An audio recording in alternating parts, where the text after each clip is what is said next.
ہیں کہ اس تربیت کا اصول کیا ہے، سب سے پہلا اور بنیادی اصول ذہن میں رکھیے۔ بعض لوگ تو اکثر لوگ تربیت کرتے نہیں، اور جو کرتے ہیں وہ یہ سمجھتے ہیں تربیت کا اصول یہ ہے کہ ایک ہی دفعہ خوب پٹائی کر لی جائے، زور سے ڈنڈے استعمال کیے جائیں، سٹک کو استعمال کیا جائے، مسلسل ڈانٹا جائے، ہر وقت پیشانی کے اوپر یوں سلوٹیں پڑی ہوئی ہوں، تیوڑی چڑی ہوئی ہو، اور عجیب قسم کا تھانے دارانہ سٹائل ہو، ایک روب دبدبا ہو، گھر میں داخل ہوں تو سب کے سانس خشک ہو جائیں۔ جو کرتے ہیں ان میں سے بہت سارے دیندار، نیک، نمازی لوگ تربیت کا مطلب یہ سمجھتے ہیں کہ شاید یہی مطلب ہوتا ہے کہ ایک ایسا تھانے دارانہ سٹائل جس کی وجہ سے کوئی گھر کے اندر بولنے نہ پائے، کوئی اونچی سانس لینے نہ پائے، سختی کا ایک ماحول پیدا ہو جائے۔ میرے محترم بھائیوں، یہ تصور اس کائنات کے امام کے تصورات کے بالکل منافی ہیں جنہوں نے معاشرے کے ان لوگوں کو پکڑا جو بالکل ضائع ہو رہے تھے، اور مکہ کے ان ضائع ہونے والے افراد کو پکڑ کر کائنات کے سب سے قیمتی موتی اور ہیرے بنا کے رکھ دیا تھا۔ جناب انس کی تربیت کرنے والے اللہ کے پیغمبر علیہ الصلوۃ والسلام ہیں، اور جناب انس سے پوچھئے تربیت کیسے کی آپ نے؟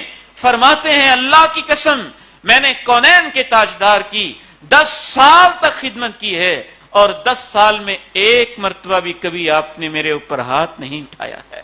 ما ضربنی، مارا نہیں ہے، ولا قہرنی، دبایا نہیں ہے، ڈانٹا نہیں ہے، اور اس طرح کی ڈانٹ ڈپٹ کا انداز نہیں ہے۔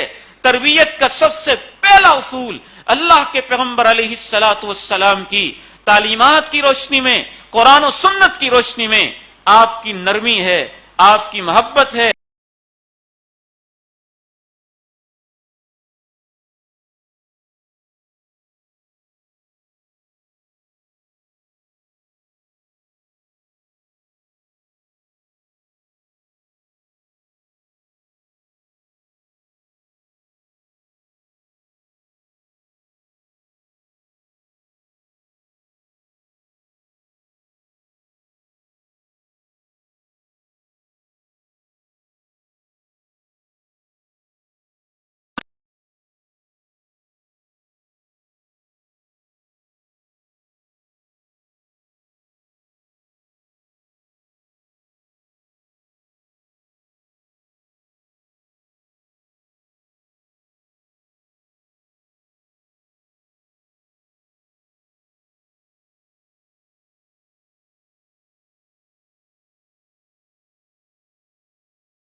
رسول اللہ صلی اللہ علیہ وسلم ارشاد فرماتے ہیں ان اللہ رفیق یحب الرفق ویعطی علی الرفق ما لا یعطی علی العنف۔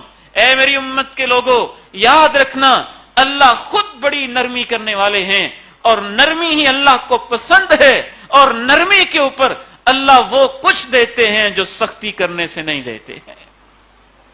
جب بھی ہم سختی کرتے ہیں تو بالعموم اس کے اندر ہماری اپنی کمزوری ہوتی ہے، وہ تو ہمارا اپنا ٹیمپرامنٹ لوز ہوتا ہے، وہ ہمارے غصے نکالنے کا ایک انداز ہوتا ہے، غصے کے اظہار کا ایک طریقہ ہوتا ہے جو ہم تربیت کی آڑ کے اندر کر رہے ہوتے ہیں۔ سب سے پہلا اصول نرمی ہے، محبت ہے، شفقت ہے، وقت دینا، پیار دینا۔ ہم لوگ بہت شکوہ کرتے ہیں اولاد بات نہیں مانتی، وہ کیسے آپ کی بات مانے؟ ابھی وہ سوئی ہوئی تھی اور آپ کاروبار پہ نکل گئے، اور رات کو 11 بجے جب آپ واپس آئے تب بھی آپ کی اولاد سوئی ہوئی تھی، نہ آپ نے ان کو وقت دیا، نہ آپ نے ان کو ٹائم دیا۔ اوور ٹائم تو آپ لگاتے رہے، فیکٹریاں تو آپ لگاتے رہے، ملیں تو آپ بناتے رہے، کاروبار کو آپ پھیلاتے رہے، رات کے 11 بجے تک اپنے کلائنٹس کو تو آپ ٹائم دیتے رہے، دوستوں کو تو ٹائم دیتے رہے، میڈیا کو ٹائم دیتے رہے، ٹیلی ویژن کو ٹائم دیتے رہے۔ ٹائم نہیں دیا تو اولاد کو نہیں دیا۔ آج کے باقاعدہ اعداد و شمار کہتے ہیں کہ والدین کے وقت نہ دینے کی وجہ سے ایک ایسا جنریشن گیپ پیدا ہو گیا ہے۔ بڑی حیرانی کے ساتھ ایک بچے کی فیلنگ سنیے، وہ اپنے ابو کے پاس بیٹھا ہے اور کہتا ہے ابو جی آپ جو روزانہ جاب کرتے ہیں 1 گھنٹے کے آپ کو کتنے پیسے ملتے ہیں؟ وہ کہتا ہے مجھے اتنے پیسے ملتے ہیں. ہفتے میں کتنے پیسے بنتے ہیں؟ وہ کہتا ہے اتنے پیسے بنتے ہیں. اور اس کا بیٹا کہتا ہے کہ ابو جی میں نے اتنے سارے پیسے جمع کیے ہیں, یہ مجھ سے لے لے اور مجھے 2 گھنٹے ٹائم تو دے دیں. میں آپ کے پاس بیٹھنا چاہتا ہوں.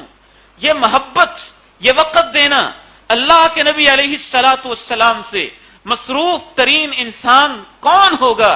11 ازواج مطہرات ہیں, بین الاقوامی ڈیلیگیشنز ہیں, سارے کے سارے وفود ہیں, ان کے ساتھ ڈائیلاگ ہے, بین الاقوامی سفارت ہے, مدینہ کی ریاست ہے, 1 لاکھ سے زائد صحابہ کرام سے ڈیلنگ ہے.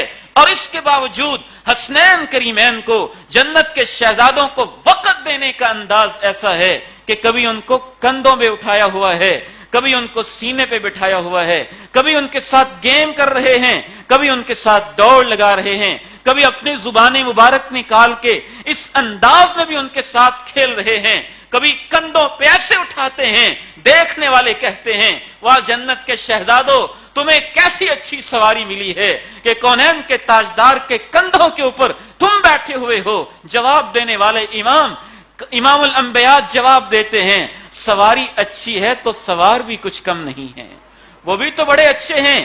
کبھی سجدے کی حالت میں بھی بچہ اوپر آ کے بیٹھ جاتا ہے تو اس کی وجہ سے سجدے کو طوالت دے رہے ہیں. کبھی اپنی نمازی کو اتنا وقت دیتے ہیں کہ مسجد نبوی کے اندر نماز پڑھتے ہوئے بھی اپنی نمازی کو یوں اپنے بازوؤں میں لے لیتے ہیں اور اس کیفیت کے اندر نماز پڑھ رہے ہیں. کبھی اپنے بیٹے ابراہیم کو پوچھنے کے لیے جو دور پرورش پا رہے ہیں باقاعدہ سفر کر کے جاتے ہیں. انبیاء کا انداز دیکھیے, جناب ابراہیم علیہ السلام اتنا وقت دیتے ہیں اپنی اولاد کو. بچپن میں تو کیا, شادی کر لینے کے بعد بھی باقاعدہ دور دراز کے علاقے سے سینکڑوں میلوں کا سفر کر کے مکہ مکرمہ میں آ کے اپنی بہو سے پوچھ رہے ہیں بیٹی آپ کا کیا حال ہے, بیٹے کا کیا حال ہے, خیریت دریافت کر رہے ہیں. تربیت کی اتنی فکر ہے. مرض الموت کے اندر بھی جاں کنی کا عالم ہے, ساری دنیا سے جدائی کا وقت آیا ہوا ہے. جناب ابراہیم,